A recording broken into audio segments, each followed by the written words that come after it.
Welcome to Ein Sof. I'm Byron Jackson. And I'm Jennifer O'Neill.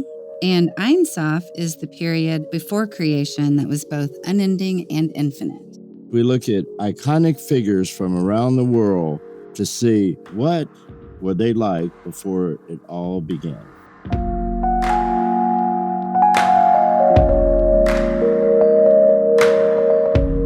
Hello. I am here with the all-knowing Byron Jackson. Or did I?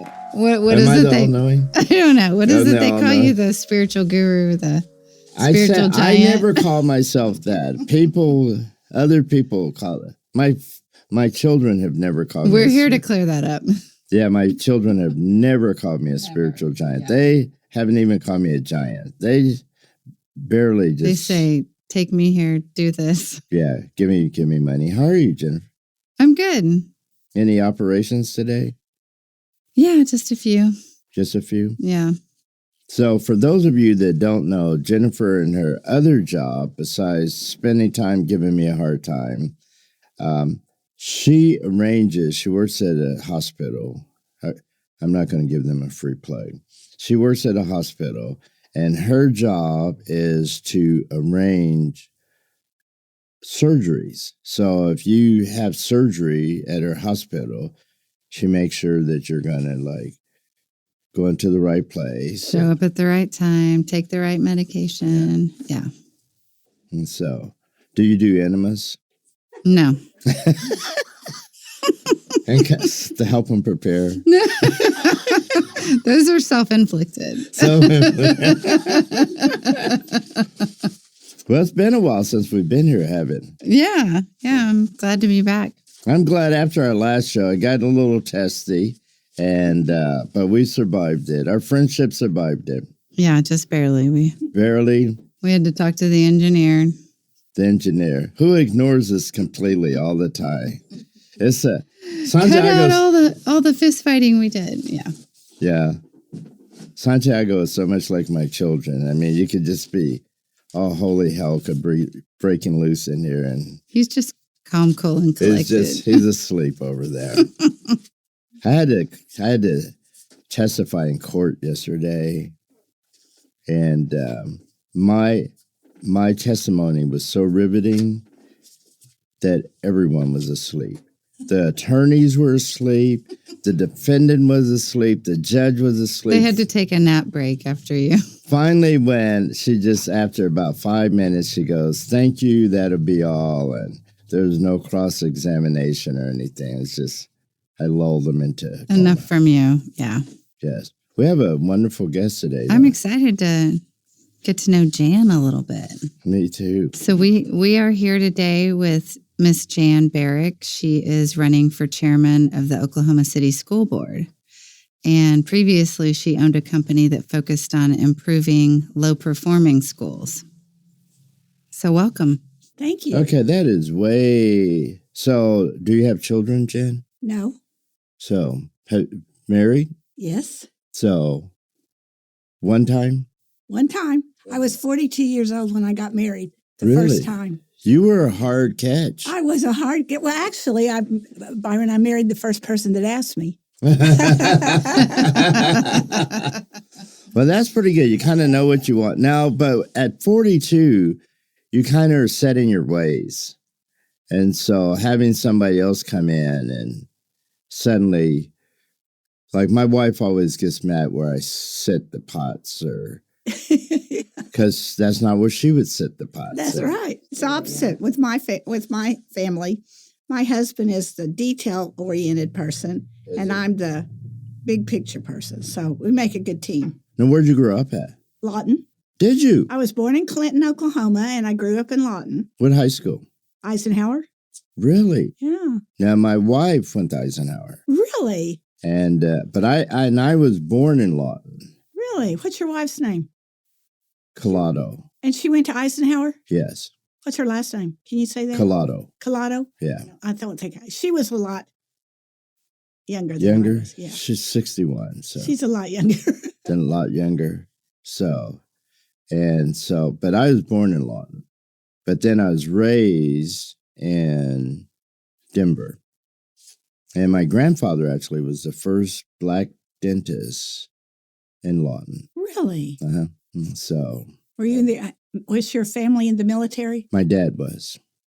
And but my mom and my grandfather was a dentist, and so that's why they were there. And my dad, when he died, my dad just didn't like Lawton. Yeah. And it was actually the first place I used to go there every summer because my grandmother was there. And it was actually the first place I ever got arrested. This sounds like a long list there. There's a few. And I got arrested for cursing out a priest. Oh, really? In Lawton? Yeah, it was 15. Oh, wow. And then you end up coming to Jesus later.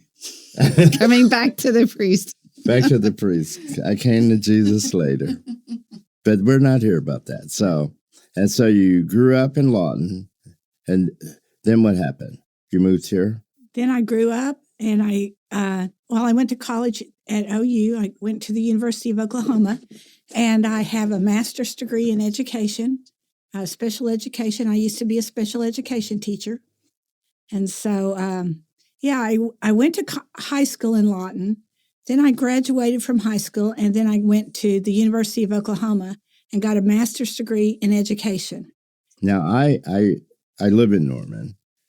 So does Jennifer, by the way. Okay. And so we both went to OU. All right. But I remember was it the home economics building that was education like right off of Elm Street? It was between the journalism building, the old journalism building. Yes. Now the journalism building is across the street. It's on the South Oval. They have a huge deal there with journalism now. Yeah, they do. But because I used to write for the school paper when I went to OU, Okay. and so I would hang around there a lot. Mm-hmm. Now, so when did you graduate from college? The first time, set 1973, 4, something. Is when you graduated? Uh-huh. Well, I actually should have graduated then. Oh, really? If I went according to script, but I graduated in 80. Okay. Well, yeah, I spent a little time in Norman. I used to live in Norman. Did you ever do any of the bar scenes there? Yeah. Do you remember Fontanelli's? Oh, yeah. Yeah. I remember the library, I do. It's still there. but it's much different. Yeah, well, in the Mont. Oh, yeah. The library is much different. Wasn't it called Pink's? No, it was the library. Okay. Yeah. But it was like it was a dark, dingy place. They had a couch they threw out back where everybody went and smoked pot. And Yeah, I've spent a little time in the library with my friends. that was a great time to be in Norman. It was. And so I complain about it all the time now. And so you did education now. Where did you teach at? Well, I graduated from college, and in those days, it was a correspondence course. So I had to finish today it would be a computer class, but it was, so I still had not completed my college degree, and I started teaching in Lawton in a special education class. And I was the 4th teacher that those students had that year. Wow. And the students were, their IQs were between 50 and 7, so they were educable, mentally handicapped students. That's how they classified those students in those days. So that was my very first job. What attracted you to special ed versus honor society? Very good question. When I was in the 4th grade, I had a teacher named Mrs. Powell. Well, first of all, I wanted to be a teacher all my life. And so I was paying attention to Mrs. Powell in the 4th grade. And she said, it's easy to teach students that have high IQs, it's easy to teach students where learning comes easy for them. But it really takes a good teacher to teach students that have a hard time learning.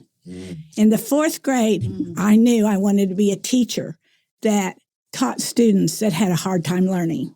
So that's how I started my quest to be a special education teacher in the 4th grade. And see, to me, that qualifies you for being a board chairman more than anything.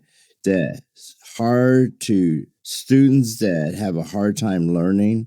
See, put you on the school board and you got your new class. Absolutely. And so, well, that's pretty. So then you worked in special ed? And then I started working, and that was my first job. And it was at the end of, it was after spring break. And then I started working with students that had identified learning disabilities. And I'd come home from school, and my mother would say, so how did your day go? And I wouldn't answer. And then around Christmas, she said, so how do you like your job? And I looked at her and I said, I don't know.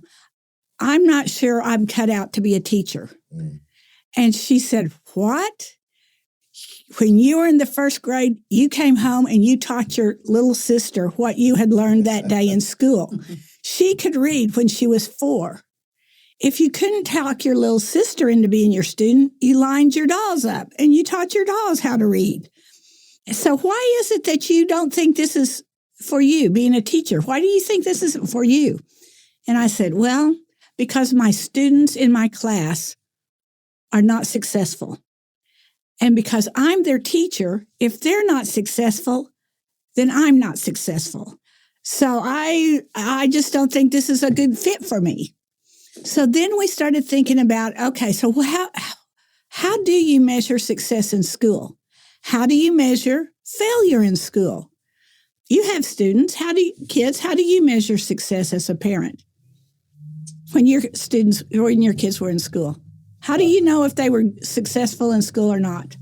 You didn't let me answer that, Jen. I was thinking. I'm giving you a clue. I'm giving you a hint. Go ahead. I really tried to measure them by if they were kind and decent human beings. I knew you were going to say that. That's why I interrupted you. Okay, I'm sorry. As Jen, she's much better at this.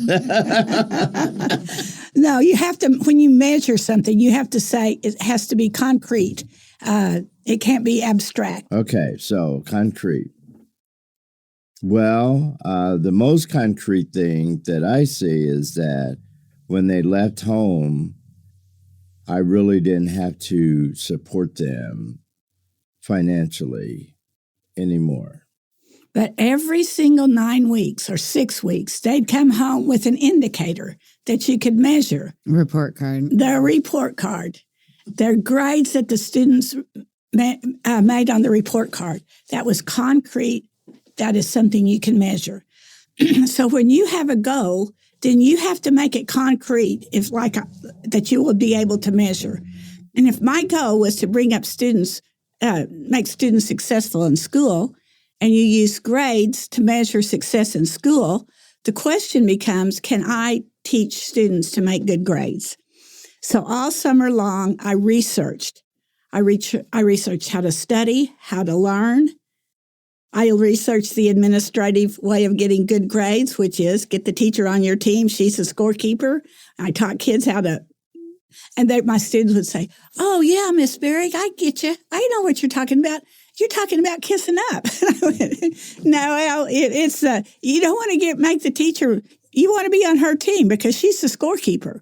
And so I developed a curriculum and I applied what I taught my students to their schoolwork. And because I was their teacher, I insisted that they do it. And by the end of the school year, I had my students with learning disabilities were making the honor roll. So you can teach students to be successful in school. You can teach students how to be A students and B students. And that's very, very, very powerful. I would have students come to me and show me their report card and say, nobody ever better call me dumb again. And he had all A's and B's on his report card. So that's changing a child's self-concept. Yeah. So that, and the behavior problems went down. So the word got out that I could teach students. I could take students from D's and F's to A's and B's. So I started tutoring after school at my kitchen table. Then we moved to the dining room table. Then we ended up with 3 learning centers, one in Norman, one in Oklahoma City, and one in Edmond. And one of the reasons we had such rapid growth is because I gave money-back guarantees. And when I would give money-back guarantees, if I cannot improve your child's grade point average, then you don't have to pay me. Well, that got a lot of ink. That got a lot of press. There were a lot of articles about what I did in the newspaper. So we had rapid growth. We had 3 learning centers. I never gave money back. And and I had quit my job as a teacher by that time, and I just had learning centers. But you can only work from 4 o'clock after school till like 6 o'clock. So I thought, is there anything I can do in between? So that's when I started being a consultant for schools. And I was at Roosevelt Middle School, and I was teaching the teachers at Roosevelt how to teach their students how to study and how to learn. And the kids in Roosevelt started making the honor roll. And then the principal called me in and he said, if you can teach students how to improve their grade point average, then you can teach us how to improve test scores. This was Roosevelt Middle School in Oklahoma City. Okay. And so I started that summer. I spent all summer researching the assessment, the test. And the next year, we started applying what I had learned in that summer. And this Roosevelt Middle School had some of the highest test scores in Oklahoma City public schools that year. And then No Child Left Behind came around, which said we have to test students and rank our schools from highest to lowest. The bottom 5% were called the school improvement schools, and they got federal grants to improve their schools. So my business was then I started working with the lowest performing schools and teaching them how to improve their proficiency rates of the students in their schools. So these were the bottom 5% of the schools in Oklahoma. That was my target population because we had the federal grants. And so I ended up working with over 200 schools in the state of Oklahoma. And I would take schools from Fs to Bs in 1 year. I mean, not all of them. Now, was that money back guaranteed for the schools? Good question. They asked, the principal would always ask me that and kind of ask me that in a joking manner. And I would say, absolutely it is. If I cannot improve your school's grade point average, you don't have to pay me. I never had to give money back there either. So we had the lowest performing schools. I worked in over 200 school districts throughout the state of Oklahoma. 4 of those low performing schools, the bottom 5% in the state, became National Blue Ribbon schools. So I took the lowest performing schools in the state to the best in the nation. I did that 4 times. So I know how to improve schools. I like your metaphor with the scorekeeper. Very, very creative. What do you do in your downtime to relax? Well, for the past month, there has not been a lot of downtime. Today, after the debate, I slept till 8 o'clock. And I usually get up like at 4 o'clock, 5 o'clock. But my downtime is, if I have downtime, I like to garden. Oh. But I haven't done that in a long time. But I do enjoy gardening and working in the yard. And my husband says digging in the dirt. Yeah. I like to dig in the dirt. Me too. You have questions? What made you want to do the chairman? Chairman of the board? Yeah. Good question. Now, first, before I wanted you to ask a question so I could interrupt there. So, are you on the board? No. So you run for the chairperson without having to be on the board? Correct. That's very interesting. Okay, you may go ahead next. Okay. So yeah, what made you want to do that? Why do I want to run for the chairman of the board? Good question. And the reason is because I can make a difference and I have a solution. I know how to change. I know how to take the lowest performing schools and make them National Blue Ribbon schools. But a year ago, I sold my business. And so I was retired for about 6 months. And I was going, this is boring. And this. So I started thinking about how I could still make a difference in public education in Oklahoma, because I've been doing it all my life. All my career, I've been working in public education. And when Governor Stitt said he wanted to be number 10 in education, he wanted Oklahoma to be in the top 10 in education, I did the metrics. What does it take for Oklahoma to be a top 10 state in the nation? I knew how many students we had to get to master, to pass the state test. I knew what we needed to do to get the students to mastery. I had done it. And, but I didn't get the attention of the governor. He went out of state to find the solution. And obviously he didn't find it, because we're now number 49th in the nation. I was just listening to the news this morning, and they said our scores have continued to fall after, 2019 to 2022, and now again. So it's not going in the right direction. It is not going in the right direction. And I know how to turn them around.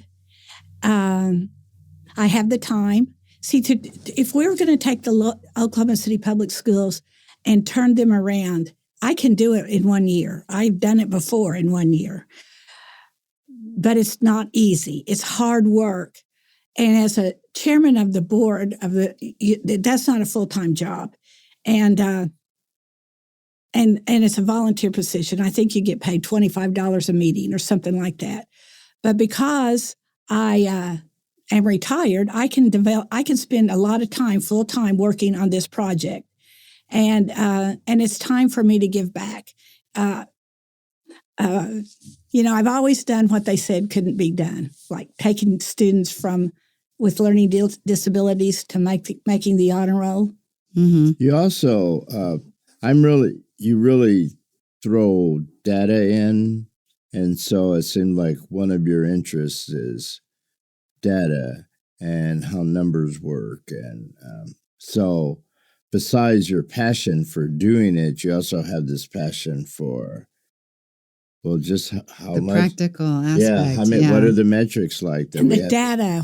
Data doesn't lie. Yeah. You always have to let the data do the talking for you. So what would the Oklahoma City Public Schools look like if you were able to implement some things? All right. Now, first of all, my data over the past 30 years has shown that the schools that I work with beat the state average by about 10 percentage points. So the state average is around 30, 33. My schools that I worked with would have like a 43% proficiency rate. So when I am the chairman of the board of the Oklahoma City Public Schools, Oklahoma City Public Schools will be above the state average in student proficiency, in student outcomes. They will be, if the state average is 33, Oklahoma City schools will be 43. And that is my average of averages. That's how much I improve schools compared to the state, like 10 percentage points. Right now, Oklahoma City has like a 10% proficiency rate. And it depends on the subject and the grade. But basically, it's very, very, very low. Oklahoma City schools are, Oklahoma's ranked number 49th in the nation. The Oklahoma City public schools are ranked at the bottom of the schools in Oklahoma. So the Oklahoma City public schools are the worst of the worst. They're the bottom of the bottom. Wow. That's a good place to make a difference. So one of the things is, because you keep saying that you would do this, how do you get buy-in from I used to work for the Oklahoma City schools, and the morale and the trust level, because leadership changes there so much, is very hard. And so how would you get buy-in from other board members and principals? That's a good question. How would I get buy-in from other board members? And this is what I've already done, and I'm still doing it. I get the data from the board members' district. Now, we have 7 districts in Oklahoma, and Oklahoma City is the only school district that the population votes on the chair. Usually it's the other school board members that elect the chair. But in Oklahoma City, the voters elect the chair. That's the only, that's that's kind of interesting. So the bottom line is, so how do you get buy-in? It's real simple. You let the data do the talking for you. And when I used to work with teachers, and I would go into the low-performing schools, and I would say, this is what we need to do in order to make the change. Change is hard, and you're going to get resistance. And I did. I got resistance at the beginning. So how did I get the teachers to buy in? We showed them the data. And we would say, I taught the teachers the formula. If you want to be an A school, this is what we have to do. And then every teacher put in their scores, their summative test scores into the formula and said, this is the grade you will get on your report card if you take the state test today. Do you like this? And they'd go, and they'd just shake their head. And I said, so this is what you have to do between now and April. You have to remediate these students and these objectives. And every year they would come up at least 1 letter grade. So you let the data do the talking. If you want to be an A school, this is what you have to do. And you teach them how to do it from the very beginning. You have to teach. The problem is why it's so easy for me to do it is because I know how to teach what is going to be tested, which are the Oklahoma academic standards. Oklahoma City Public Schools right now are teaching the Common Core standards because they're using national companies. We are spending millions and millions and millions of dollars to out-of-state vendors to teach Common Core standards. It is not rocket science. Here's the hard part. Why do the school board members and the school board chair keep spending $1.5 million to Marzano, an out-of-state company, and every year their test scores go down, down, down? That doesn't make sense. Why are we doing that? I don't know. Look at that. Look at the how much we spend on all about travel agencies. Over $1 million to Oklahoma City Public Schools on travel. Where are we going for $1 million? So because I want to back up just a little bit on my last question, if I could remember, because I drift off. So, I mean, you've been in debates. I'm sure that you've answered this question. I mean, really, you're a white female coming into a predominantly Hispanic and other minority groups district. And so why should they listen to you? So I hear you saying, well, the data, but I mean, what makes you any different than another white person just coming in saying, I have your answer for your community? Well, first of all, nobody said that. Nobody's ever come to the Oklahoma City voters and said, I have a solution to the problem that you have had for decades. But have they said that to you, that question? Have they asked me why? So why should I be interested? Why should I give you my trust? As if I was in Oklahoma City as a black male in the Oklahoma City district, why should I give you my trust to vote for you besides the data? Well, that's a good question. You gave your trust to the incumbent, who's a white female, and her proficiency rates declined. Her ACT scores declined. Her dropout rates increased. So that's a good question. You gave your trust to a white female for 9 years. Why would you give me, a white female, your trust? Because I've done it before. And the schools that I work with were, we had a 76.5 free and reduced lunch. 76.5 was the number of students in those schools that were on poverty. The state average is 56 something. And my schools were the free and reduced lunch count was a lot higher than the state average. And I improved those schools immensely. So I guess the answer is, why did you trust the incumbent who is a white female? I didn't, but I don't think that was a very good idea, but I guess the data. I mean, look at the numbers. So beyond the data, because you're the chair of this group, so that means that you are kind of monitoring meetings and helping the meetings to run in an efficient way. What kind of strategies do you have for building consensus and that group would work together? Yeah, and that's kind of why I'm doing this. I take the schools that these school board members have in their district, and I take their proficiency rates, and I say, this is how your schools have done over the past 3 or 4 years. Basically, it's around 4 years. This is how your schools have done for 4 years in your district. Are you satisfied with this? Are you happy with this? Are you happy with only 4% of the students at Thelma Parks being proficient in 3rd grade math? Is that okay with you? And then I draw a line and I say, if I'm the chairman of the board, this is where the schools will be, the proficiency rates will be when I am working with you in your schools in your district. So I show them the data and I show them what the results will be, what the outcomes will be if I work with their school in 1 year. But if Susie hates George on the board, that is an issue that has to be dealt with, because so it's more than data on being able to corral and to build consensus. And so deal with the interpersonal conflicts. Yes. And it's always the staffing issues that get you. Exactly. Yeah, you're right. I think that, and of course, as a chairman of the board, I only get 1 vote. So I have to get a consensus. So how would I do that?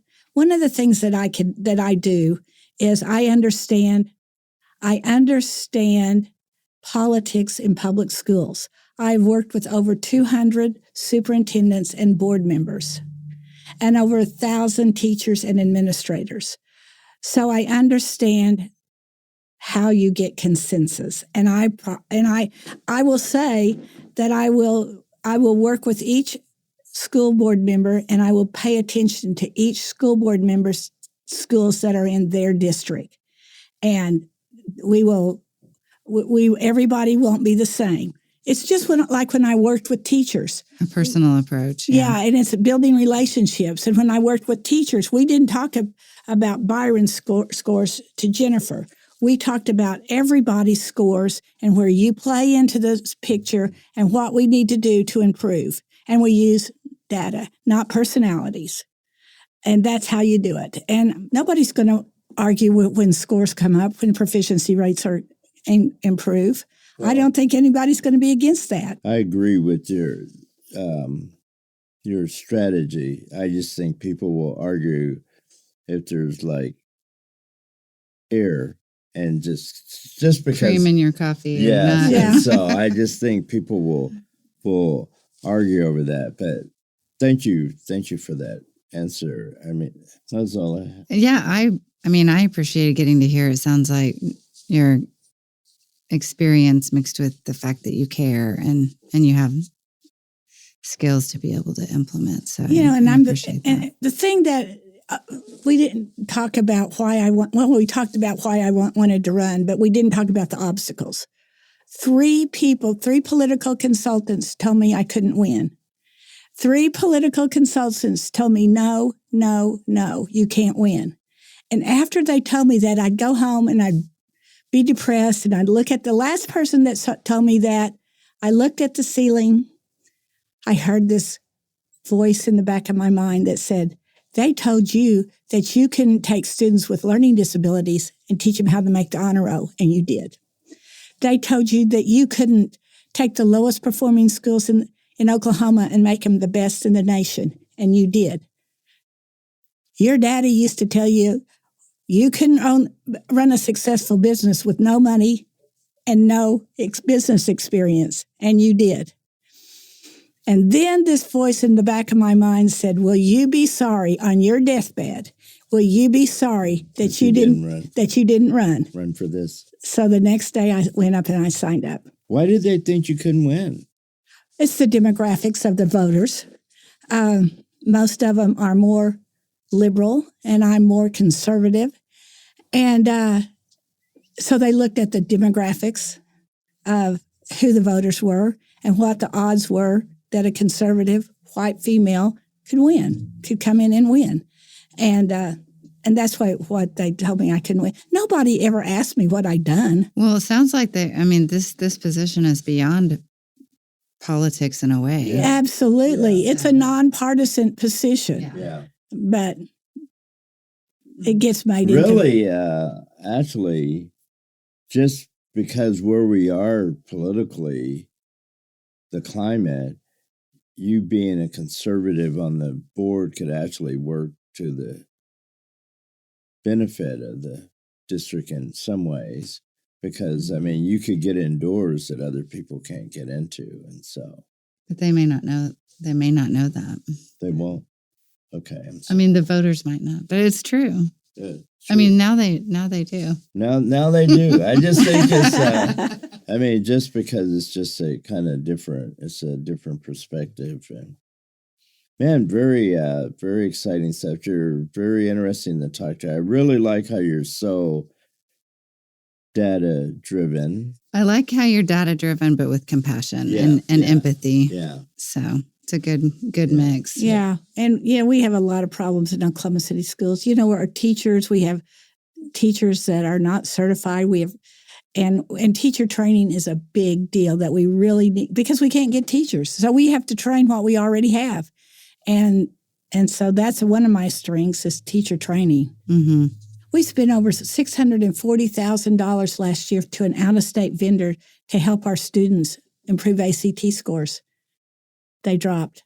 It's very sad. Just throwing money. Mm-hmm. Sometimes we do trainings for Oklahoma City schools, and it's probably one of the toughest groups for us to train.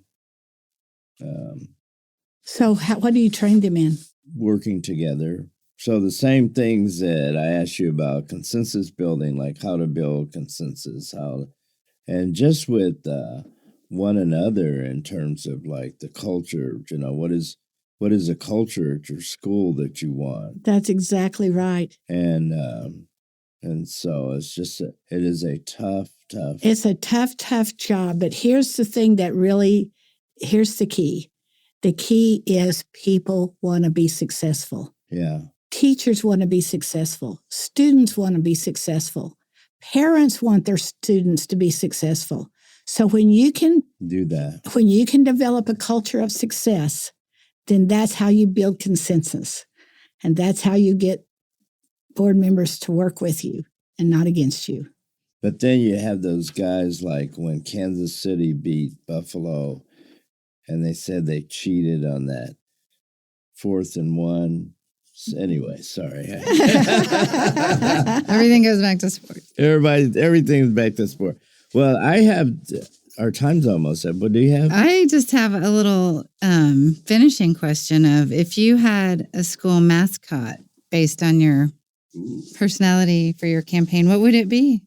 A school mascot.